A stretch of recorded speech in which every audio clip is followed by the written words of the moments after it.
Bismillahirrahmanirrahim. Allahumma aftah alayya futuhal arifin. Bihikmatika wanshur alayya rahmataka wa dhakkirni ma nasitu ya dzal jalali wal ikram.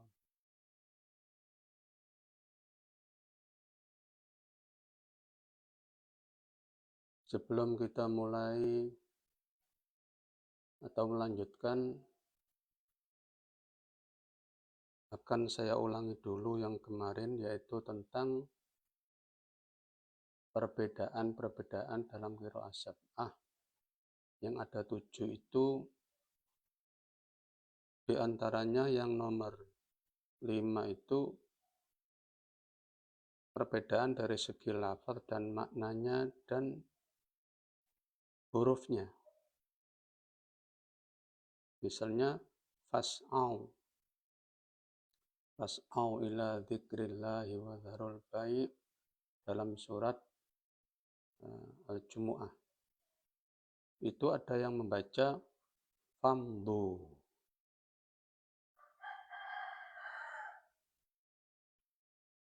Jadi ada yang baca fas'au, ada yang baca famdu. Itu pengulangan dari penjelasan kemarin. Sekarang kita lanjutkan kepada yang baru atau selanjutnya. Bismillahirrahmanirrahim. Suratul Baqarati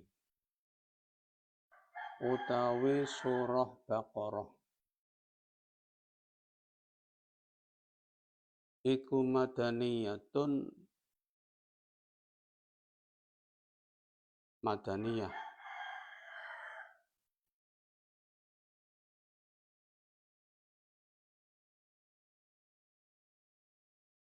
Iku madaniyah.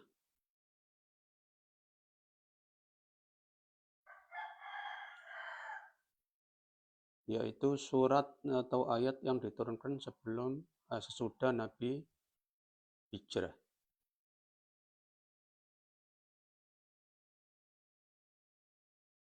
Disebutkan suratul Baqarah surat sapi. Surat sapi. Menamakan dengan seperti ini tidak makruh. Memang ada ulama yang mengatakan makruh. Sebaiknya diganti dengan surah allati tuzkaru fihal baqarah, surah yang di dalamnya disebutkan tentang sapi.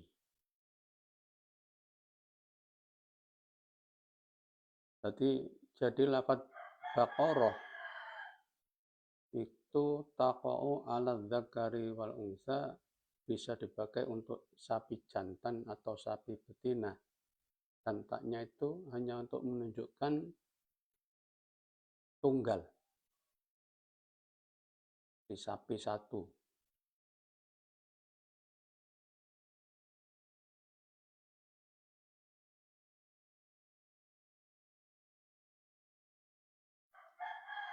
Suratul Baqarah utawi surah Baqarah iku madaniyah mi'atani tur iku 200 wasittun lan 6 au sab'un utawa 7.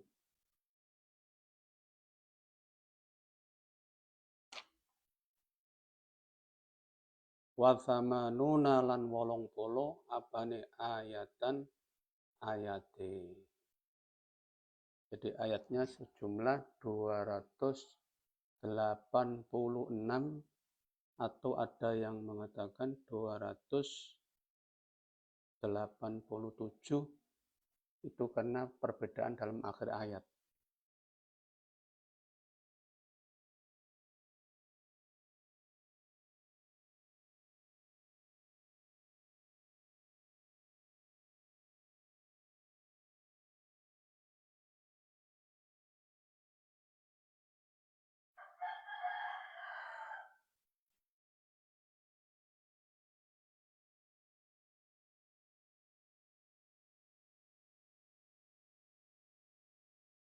Nah, salah satu keutamaan dalam membaca surat Al-Baqarah itu disebutkan dalam sebuah hadis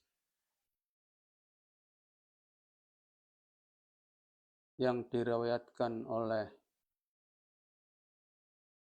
Imam Muslim an Abi Hurairah qala Rasulullah sallallahu alaihi wasallam la taj'alu buyutakum maqabira. Jangan jadikan rumah-rumahmu maqabira ing pira-pira kuburan. Artinya sepi, yang tidak ada cahaya. Inna syaitana yafirru minal baiti. Inna syaitana saatun syaitan iku yafirru melayu sapa syaitan minal baiti saking omah alladzi tuqra'u fihi suratul Baqarah yang di dalamnya dibacakan surah Baqarah.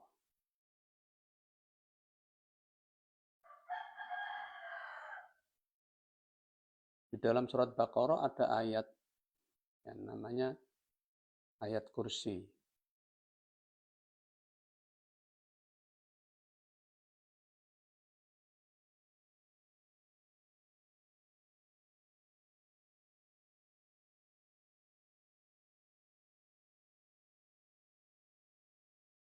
Kita teruskan. Bismillahirrahmanirrahim.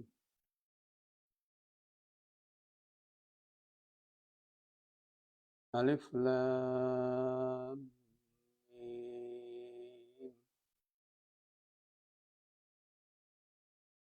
Allahu utawi Allah iku a'lamu yang maha mengetahui sapa Allah bimuradihi kelawan kang den kersakaken Allah bidzalika kelawan mengkono-mengkono lafat alif lam mim.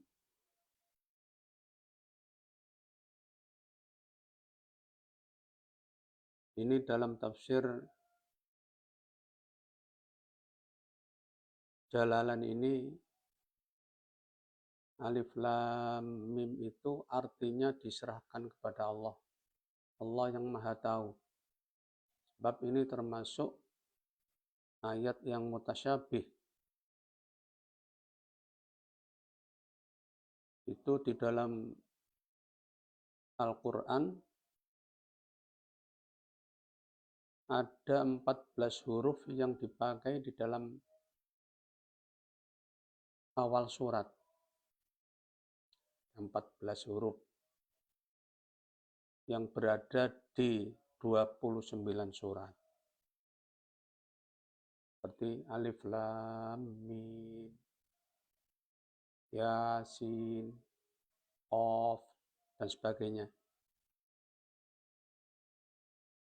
Itu berada pada 29 surah.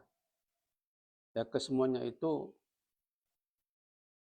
ulama salaf termasuk yang disampaikan di dalam tafsir Jalalan ini pengertiannya diserahkan kepada Allah.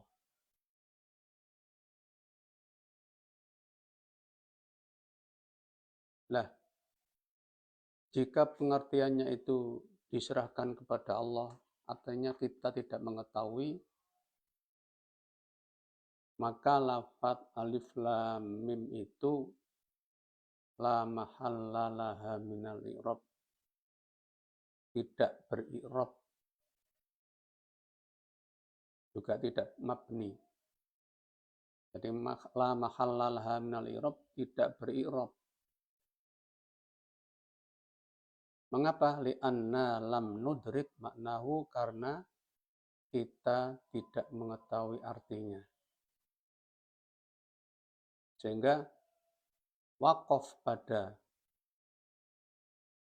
alif lam mim itu termasuk waqaf tam, waqaf yang sempurna, karena tidak ada kaitan dengan ayat selanjutnya. Maksudnya kaitan di dalam bidang, dalam hal nahwu.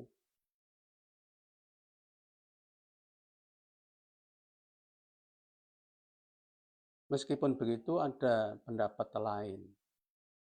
Ada pendapat lain, alif lam mim itu laha mahallun minal i'rab, dia mempunyai i'rab. Yang pertama ada yang mengatakan i'rab rafa. I'rab rafa pertama menjadi mubtada. Ya. Alif lam mim menjadi mubtada. Jadi ketika mahal rafa, alif lam mim menjadi mubtada. Khabarnya apa? Dzalikal kitabu.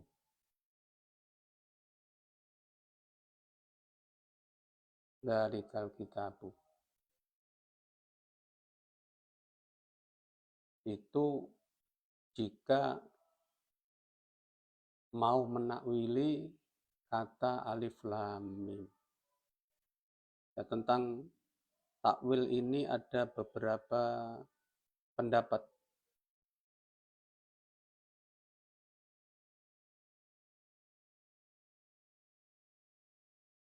Saya tidak bisa menyampaikan semuanya karena terlalu panjang. Saya berikan contoh. Ada ulama yang mengatakan alif lam mim yang terdiri dari 3 huruf itu, huruf-huruf itu merupakan inisial dari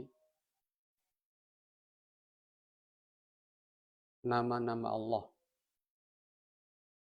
Ini salah satu pendapatnya. Ya, alif itu dari kata Allah,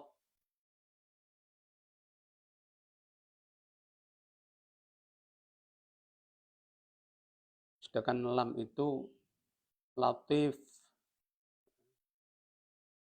dan mim majid. Jadi alif lam mim Allahu latifun majidun.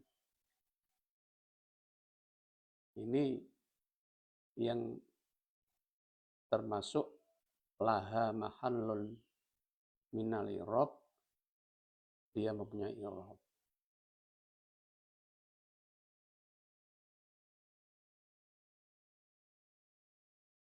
I'rab yang kedua, nasab. Nasab biidmari fi'lin, dengan menyimpan fi'il yang takdirnya adalah iqra'u, bacalah alif lam mim.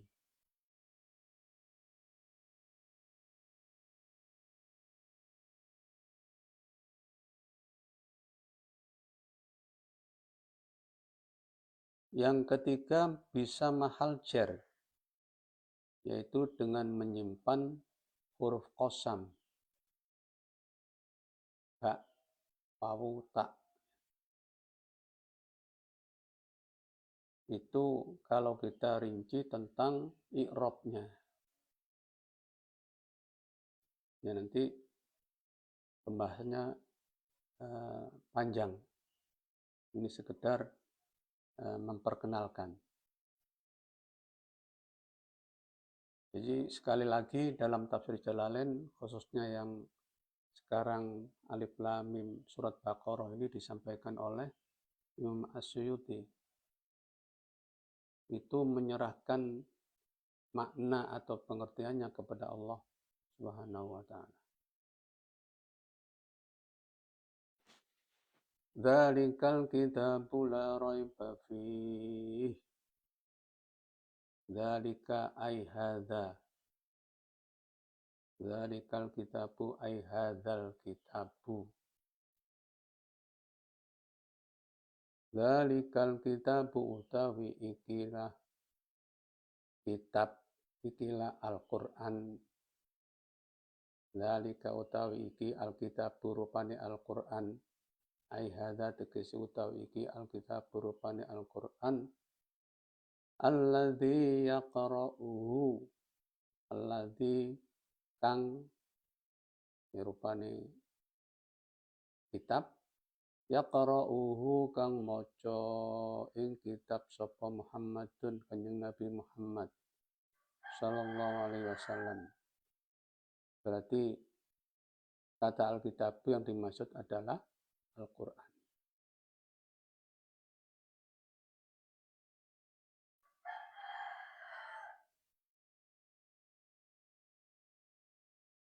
Dzalika diartikan hadza. Diartikan hadza.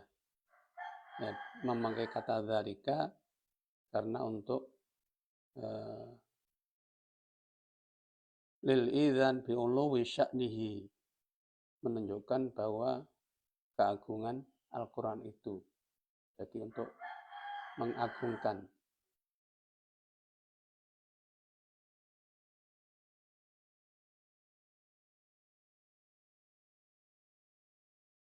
Atau dengan kata lain lit ta'zim. Jadi dzalika itu lit ta'zim, untuk mengagungkan.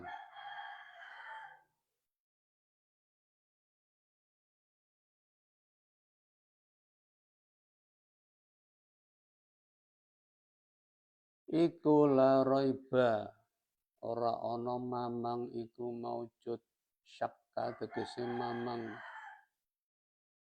iku maujud fihi ing dalam kitab, ing dalam Al-Qur'an.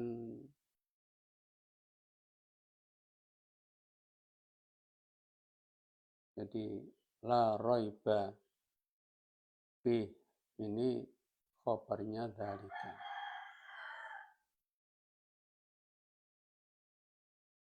Dalam mushaf Al-Qur'an, la raiba fihi ini ada waqaf namanya mu'anaqah dengan ditandai titik 3.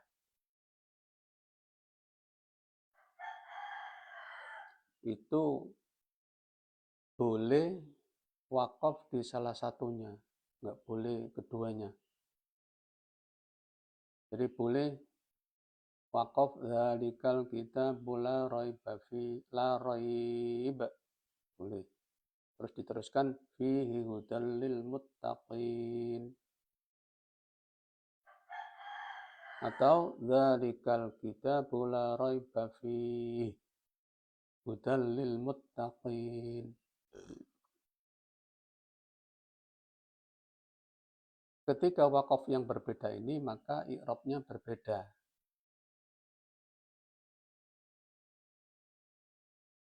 Ketika wakaf di la raib,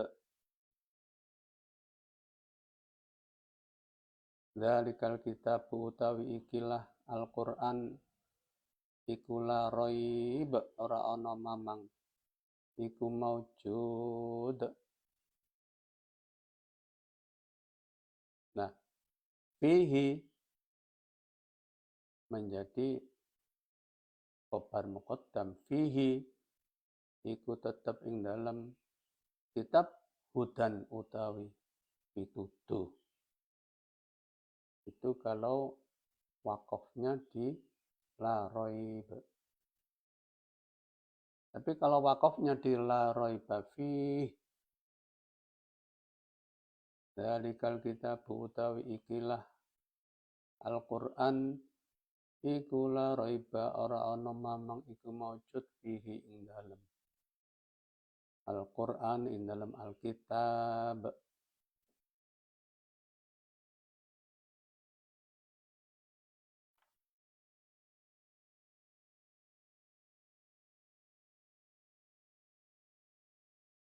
Nah, kalau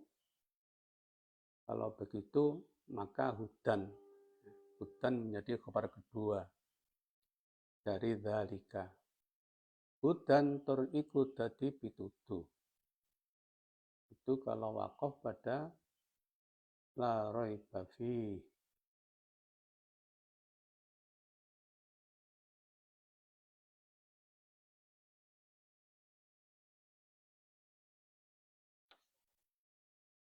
La raiba, ora ana mamang iku maujud, syakka tegese mamang iku maujud fihi ing dalem Al-Qur'an, annahu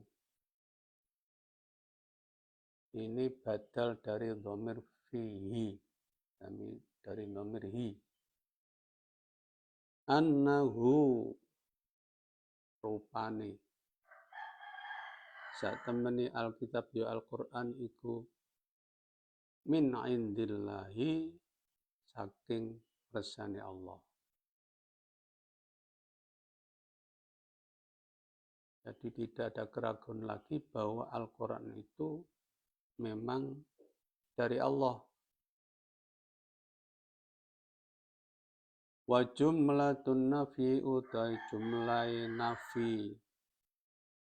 Jumlah nafi itu la raiba fihi iku khobarun. Jadi khobar mubtada'uhu kang utawi mubtada'e. Khobar iku dalika lafat dalika. Wal isyaratu utawi isim isyarah dalika. Wal isyaratu utawi isyarah bihi kelawan lafat dalika. Iku li ta'zimi krono ngegungno memuliakan.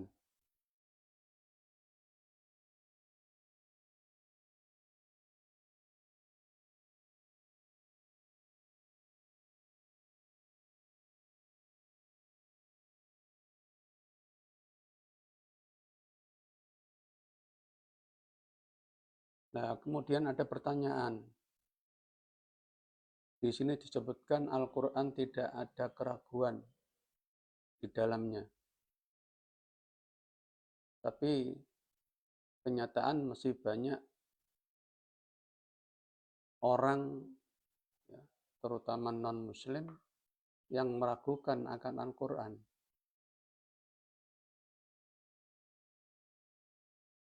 Nah, jawabnya ini ada 3 kemungkinan. Mereka itu ragu karena mereka tidak diberi hidayah oleh Allah untuk berpikir secara sadar, secara baik, secara benar tentang Al-Quran.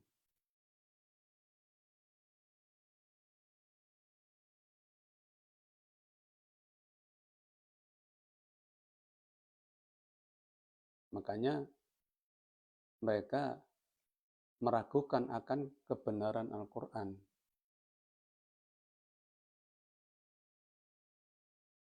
Karena tidak menggunakan akal sehatnya untuk berpikir tentang Al-Quran.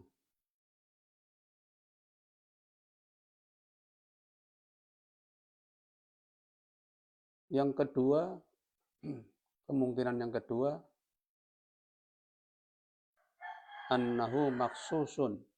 Jadi kata la raiba fih, tidak ada keraguan itu artinya dikhususkan. Ai la raiba fihi indal mu'minin.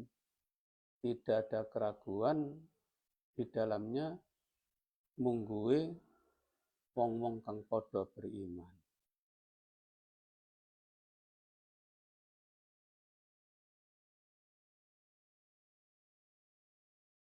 Dan kemungkinan yang ketiga, annahu khobarun. Jadi, la raiba fihi itu khobar, berita. Maknahu annahyu yang maksudnya adalah larangan. Jadi, kalimat berita tapi yang dimaksud adalah larangan. Jangan sampai kalian ragu tentang Al-Quran, bahwa Al-Quran itu sungguh dari Allah.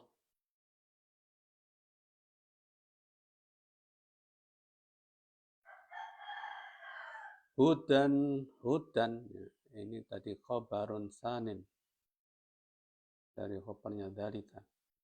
Hudan tur iku dadi pitunjuk, khobarun sanin, delapat hudan iku khobar kang kaping pindho, hadin tegese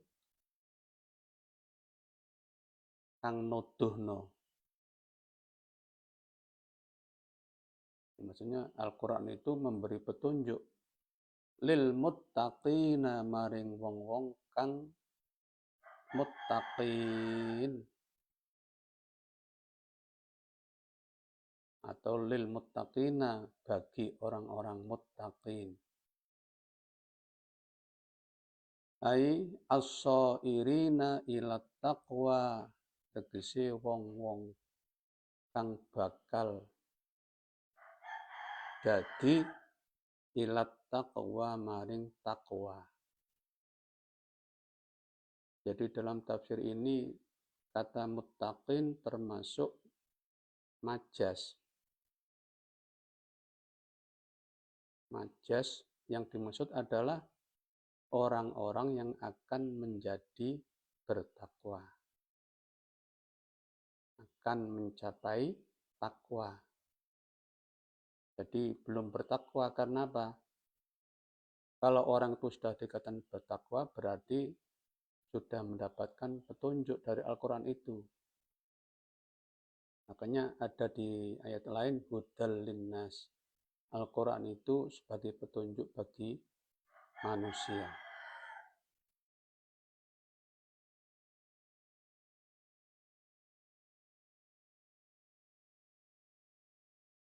Ini tafsiran di tafsir Jalalain ini. Jadi as-sairina tegese wong-wong kang bakal dadi ila taqwa maring takwa. Jadi kalau menggunakan petunjuk Al-Quran itu akan menjadi orang yang bertakwa, akan mencapai takwa.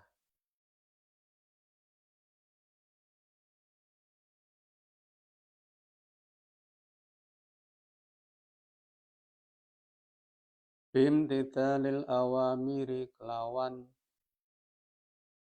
miturut piro-piro perintah, wajadina bin nawahi lan ngedoi piro-piro cegah. Ini salah satu dari definisi takwa. Littiqaihim karena oleh ngedoi sapa ya muttaqin bidzalika kelawan mengkono-mengkono imtithalil awamir wajtina bin nawahi annara ing neraka.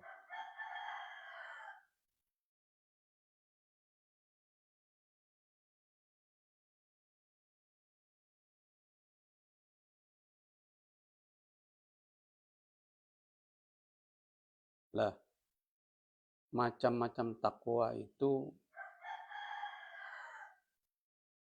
ada 3. Kalau takwanya orang awam, yaitu ittiqaul kufri bil iman. Menjauhi kekufuran dengan iman. Makanya di ayat selanjutnya itu alladzina yu'minuna bil ghaibi. Jadi tingkatan pertama kalau sudah beriman itu sudah takwa tingkatan pertama, tingkatan orang awam. Yang kedua ini tingkatan orang tertentu yaitu imtithalul awamir wajtinabun nawahi. Mengikuti atau menuruti perintah-perintah dan menjauhi semua larangannya. Nah, yang ketiga ada takwanya khawasul khawas. Ini orang yang istimewa. Yaitu ittiqa'u ma yushghilu anillahi.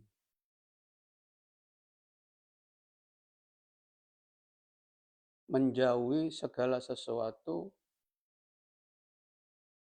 yushghilu yang menghalangi anillahi saking Gusti Allah. Jadi yang ketiga ini takwanya para nabi, para rasul, dia menghindari atau menjauhi segala sesuatu yang menghalangi dia dari zikir kepada Allah, ingat kepada Allah, ibadah kepada Allah.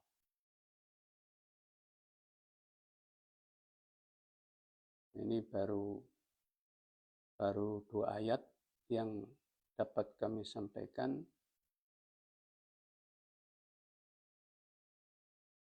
Lain kali atau selanjutnya kita lanjutkan kepada ayat berikutnya. Demikian yang dapat saya sampaikan. Semoga bermanfaat. Walhamdulillahi Rabbil Alamin. Al-Fatihah.